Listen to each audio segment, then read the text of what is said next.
Para mahasiswa sekalian, Assalamualaikum warahmatullahi wabarakatuh.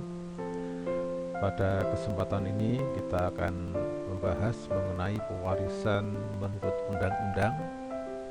Dan sekarang sudah sampai pada pembahasan bagian 3. Pada materi bagian 3 ini kita akan membahas mengenai pewarisan di antara ahli waris golongan 1. Yang pertama, kita harus pahami dulu siapa ahli waris golongan 1. Nanti baru kita akan bicarakan bagaimana pembagian warisan di antara ahli waris golongan 1. Para ahli waris golongan 1 terdiri dari anak atau sekalian keturunan anak dan suami atau istri yang hidup terlama.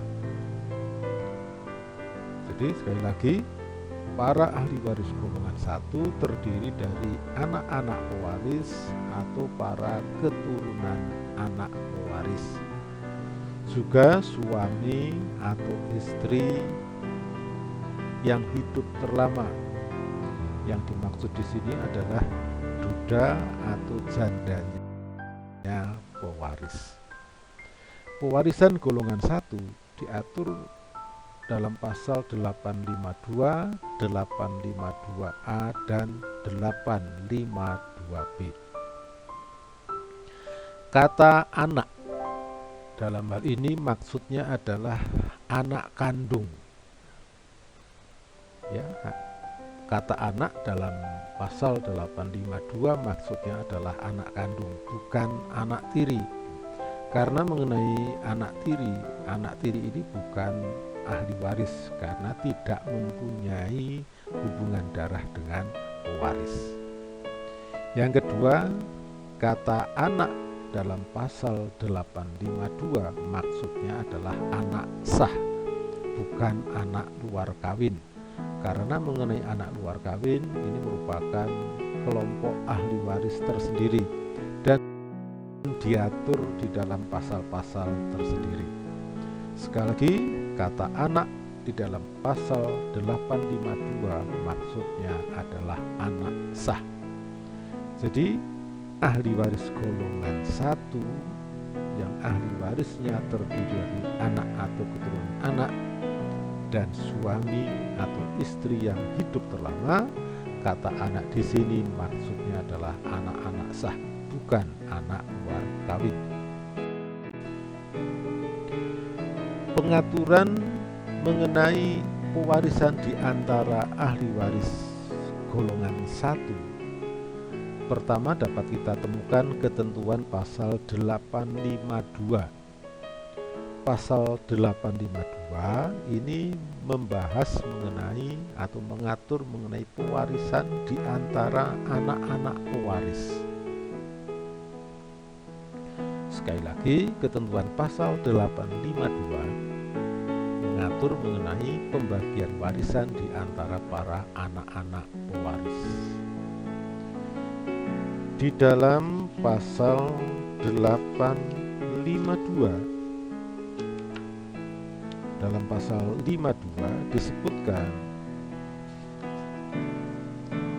anak-anak atau sekalian keturunan mereka biar dilahirkan dari lain-lain perkawinan sekalipun, mereka mewaris dari kedua orang tua, kakek, nenek, atau semua keluarga saudara mereka selanjutnya dalam garis lurus ke atas dengan tiada perbedaan antara laki atau perempuan dan tiada perbedaan berdasarkan kelahiran lebih dahulu. Ini ketentuan pasal 852 ayat 1. Selanjutnya dalam pasal 852 ayat 2 disebutkan mereka mewaris kepala demi kepala.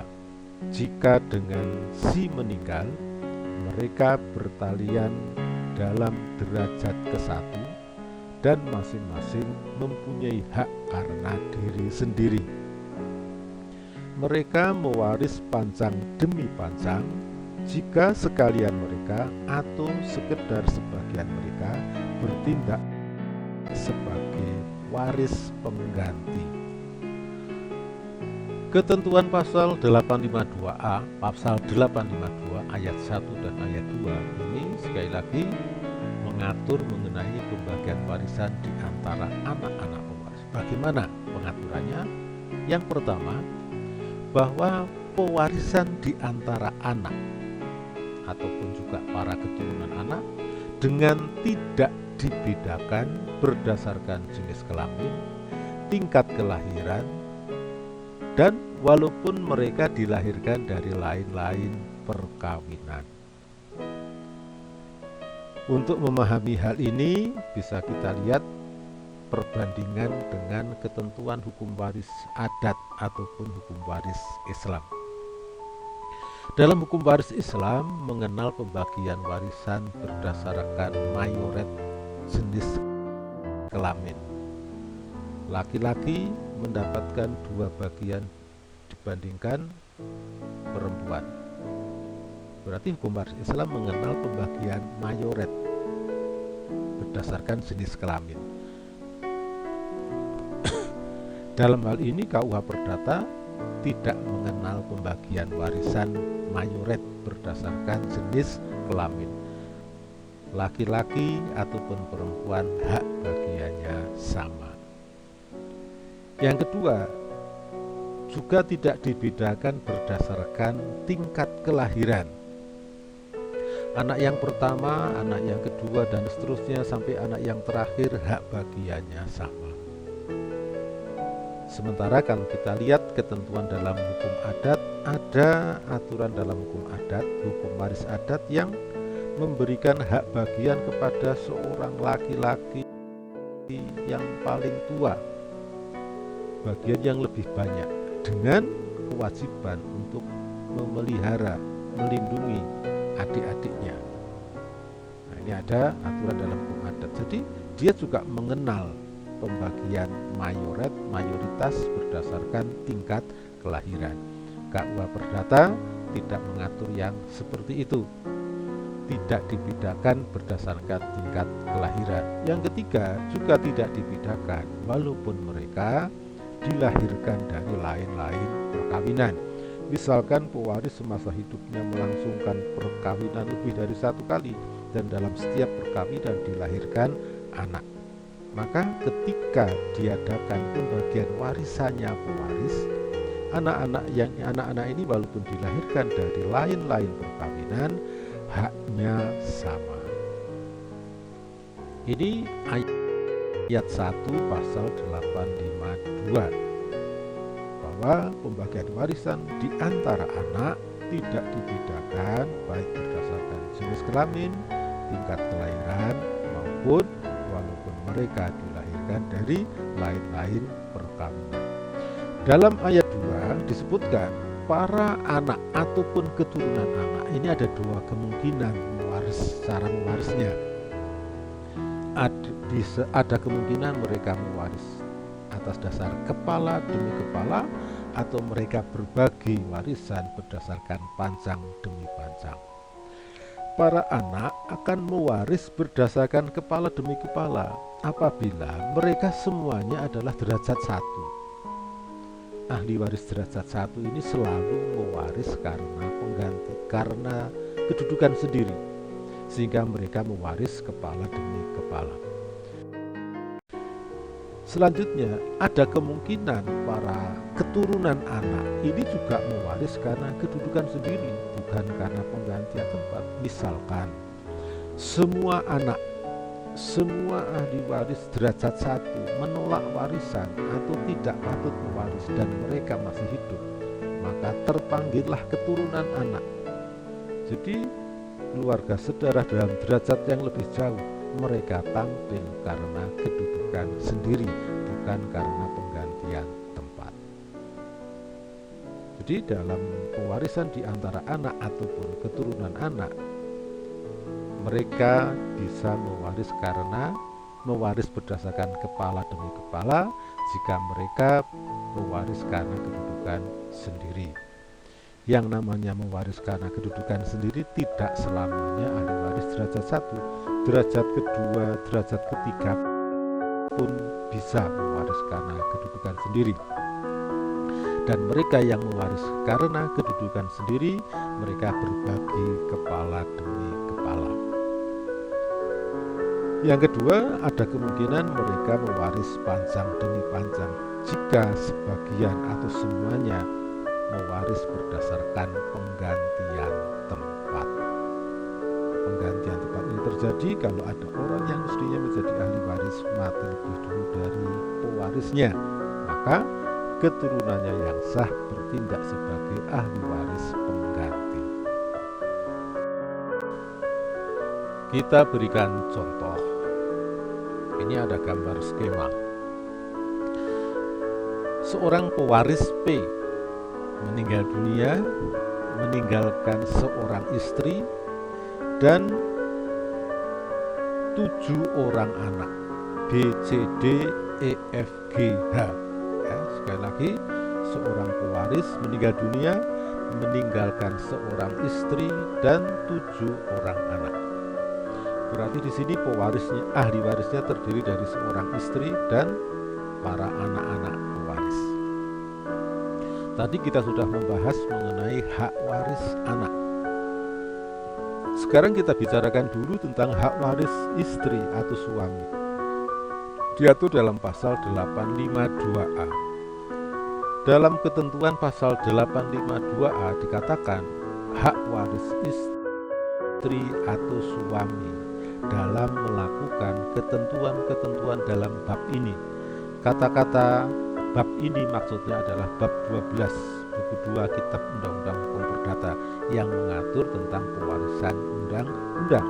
Jadi ketentuan pasal 852A yang mengatur mengenai hak waris seorang istri atau suami hanya berlaku khusus dalam pewarisan menurut undang-undang dan tidak berlaku dalam pewarisan testamenter. Berapa bagian istri atau suami dalam pewarisan undang-undang disebutkan dalam pasal 852A. Prinsipnya hak waris istri atau suami dipersamakan dengan hak waris seorang anak,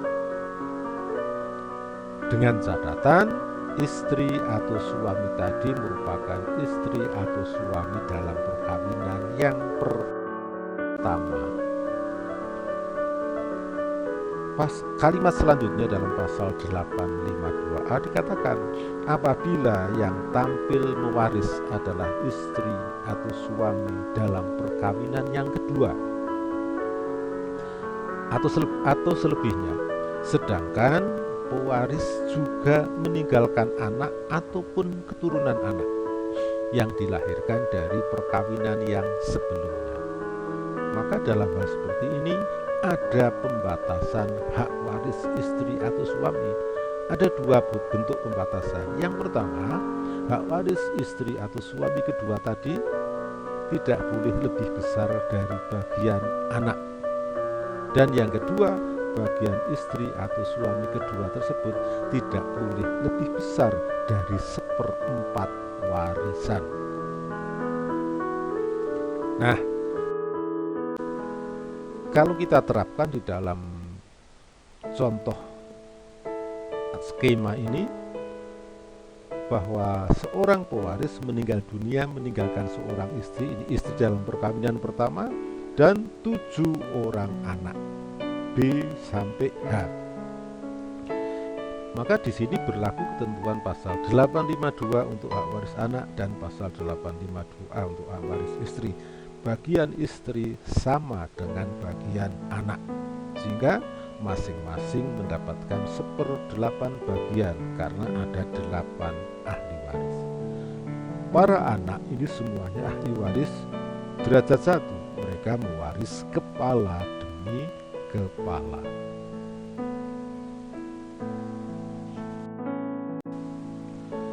Kita berikan contoh yang lain.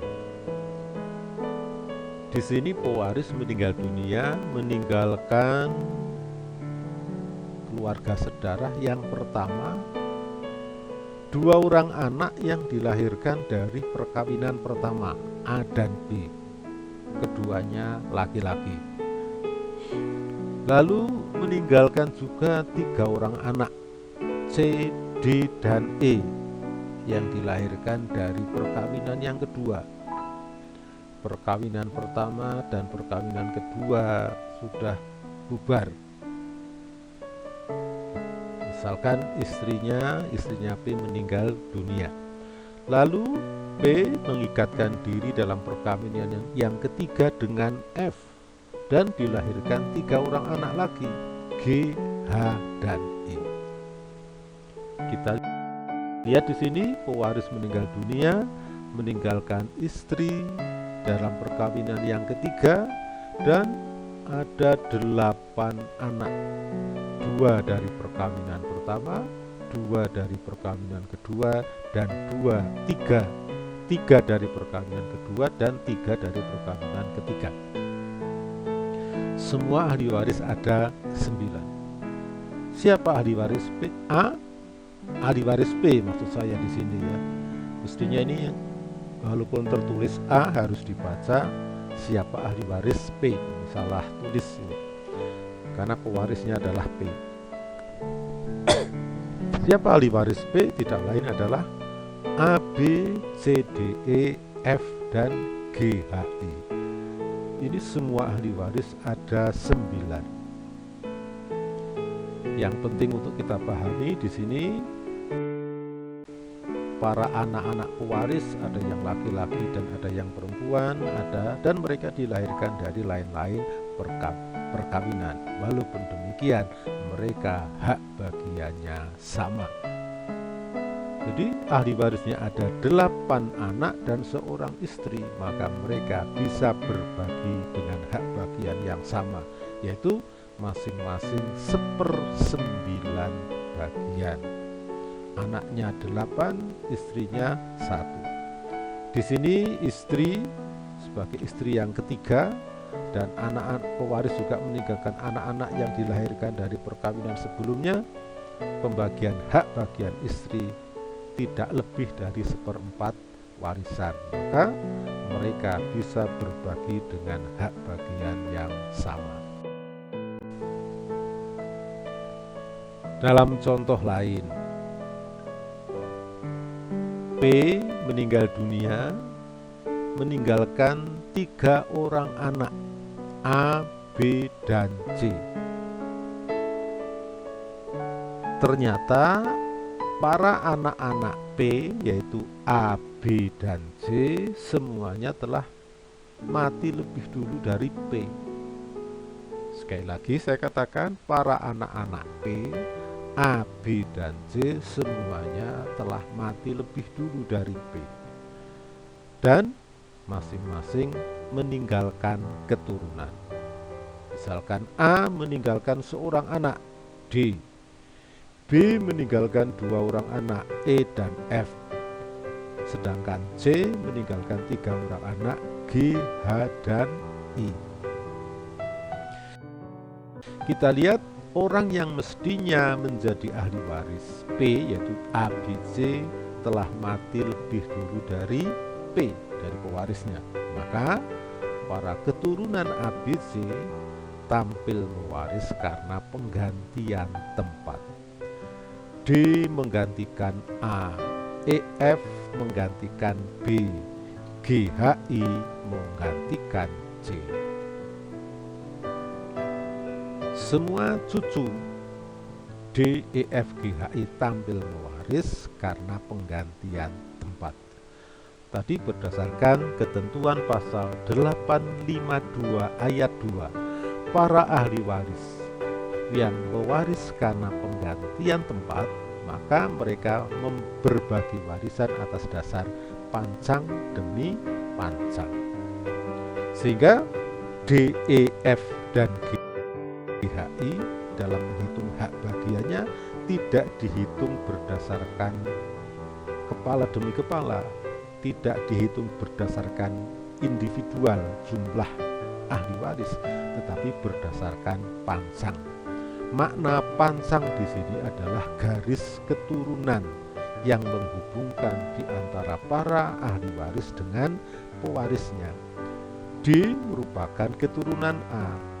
A ini adalah pancang yang menghubungkan antara D dengan P. EF dua orang mewaris dari P berdasarkan garis keturunannya B, ini merupakan satu pancang.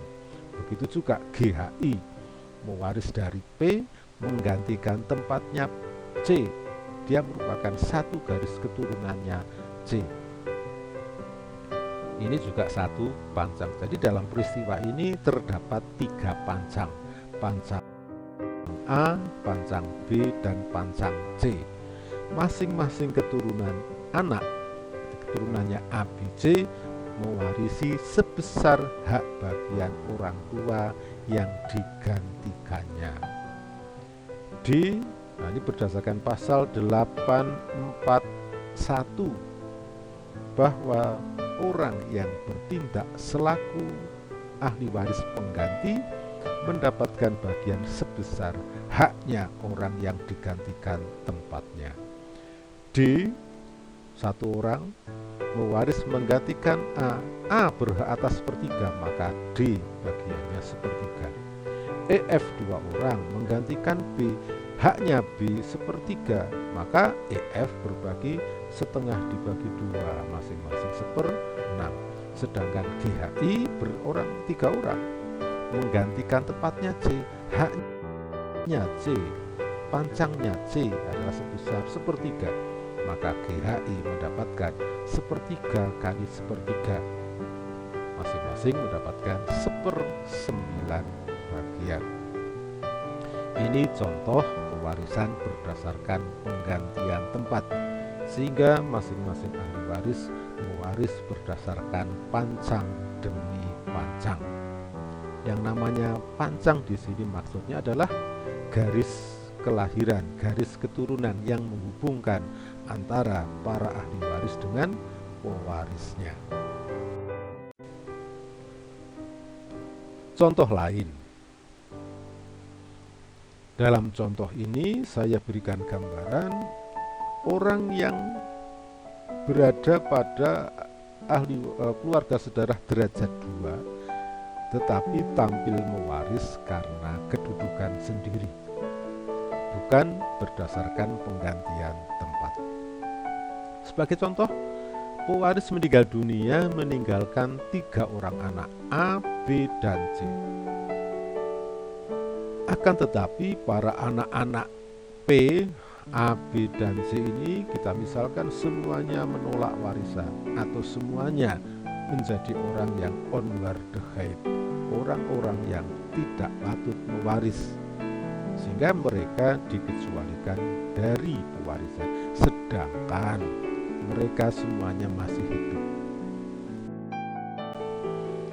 Ini berarti bahwa ahli waris P dalam derajat 1 semuanya tidak berhak mewaris. Keluarga saudara yang ada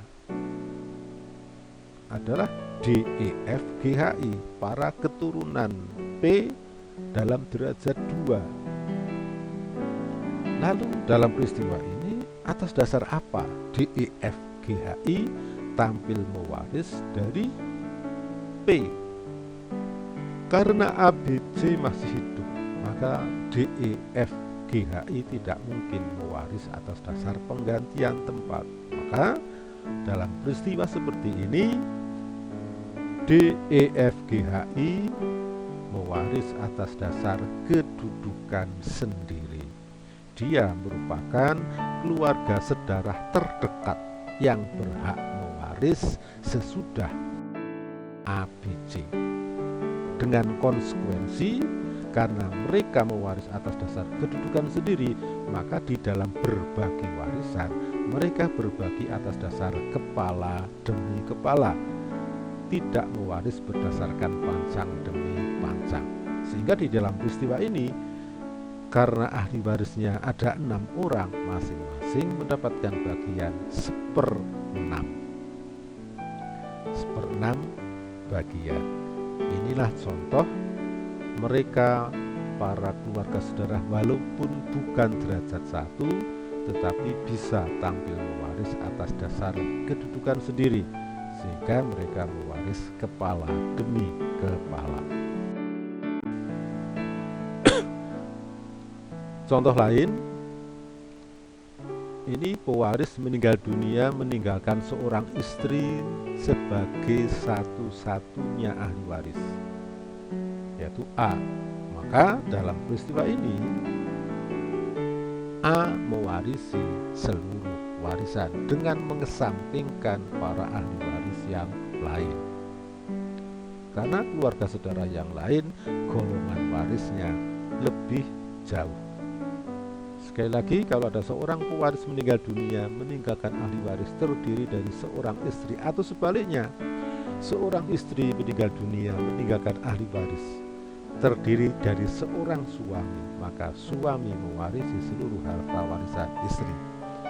Dalam contoh ini, istri mewarisi seluruh harta warisan suami. Sebaliknya, kalau pewaris meninggal dunia tidak meninggalkan istri atau suami, hanya meninggalkan anak, maka para anak juga mewarisi seluruh warisan pewaris. Sekarang kita bicarakan mengenai hak waris istri atau suami dalam perkawinan yang kedua. Tadi sudah kita bahas pada awal ketika kita membahas mengenai contoh pembagian warisan di antara ahli waris golongan 1.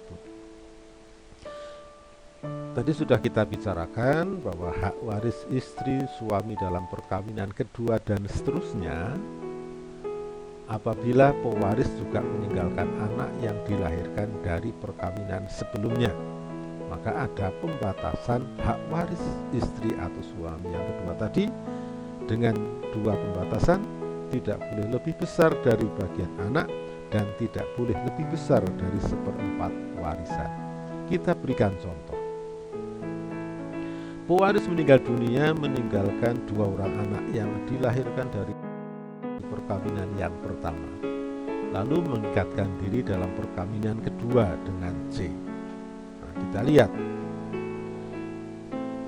kalau diadakan pembagian warisan B, berapa besarnya bagian C sebagai istri dalam perkawinan yang kedua. Di sini para ahli waris tidak mungkin berbagi sama. Jadi ahli warisnya kan ada 3, ada A, ada B, dan ada C. Kalau mereka dibagi dengan hak bagian yang sama, maka masing-masing akan mendapatkan 1/3 warisan.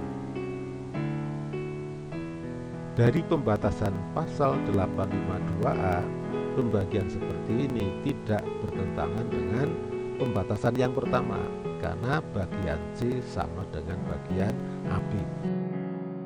Tetapi bertentangan dengan pembatasan yang kedua, tidak boleh lebih besar dari 1/4 warisan. Maka dalam contoh seperti ini, kepada C diberikan bagian maksimalnya 1/4. Sisanya yang 3/4 dibagi di antara A dan B.